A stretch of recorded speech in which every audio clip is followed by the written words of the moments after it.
Welcome to the final wager for Memorial Day, and it appears that Julie did not get the memo that you're supposed to take today off. She has over $30,000 and not even on the back of huge daily double wagers, just a very workmanlike attitude and not a lot of flash either, which is always surprising to look up and see her have a big total because where did that come from?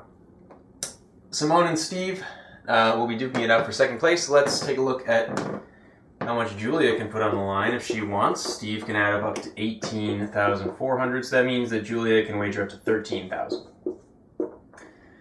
Now, between second and third, Steve and Simone. Simone got that last $2,000 clue. She had exactly half of Steve. She had to get that right to have a chance here, assuming Steve wagers properly. Simone, if she doubles up, will have 13,200. So to cover that, Steve need to wager 4,000 exactly.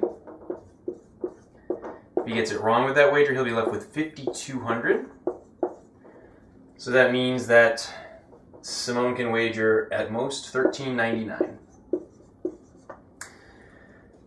$13.99 is not going to be enough to cover a zero wager by Steve under rule number 3. Their difference is 2,600, so now we have mind games. If Steve thinks that Simone's going to go small, he would have $79.99, so to stay above that, Steve could wager up to 1,200. And if Simone is scared of Steve doing that, then she should just wager everything. Although, maybe a better wager is, we'll put her at 10-4. Oops, that's not what I want to do. 10-4 is 38.01. The reason I would suggest that is because there's a possibility that Steve will wager a lot more than he needs to for whatever reason.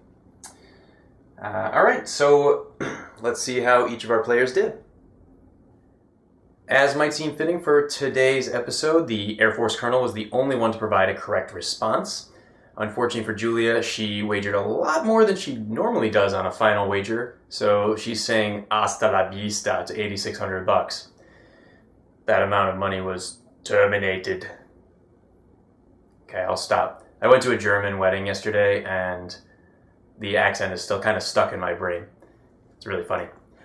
Anyway, on a more serious note, I'd like to thank everyone who has served in the American Armed Forces to keep our country free.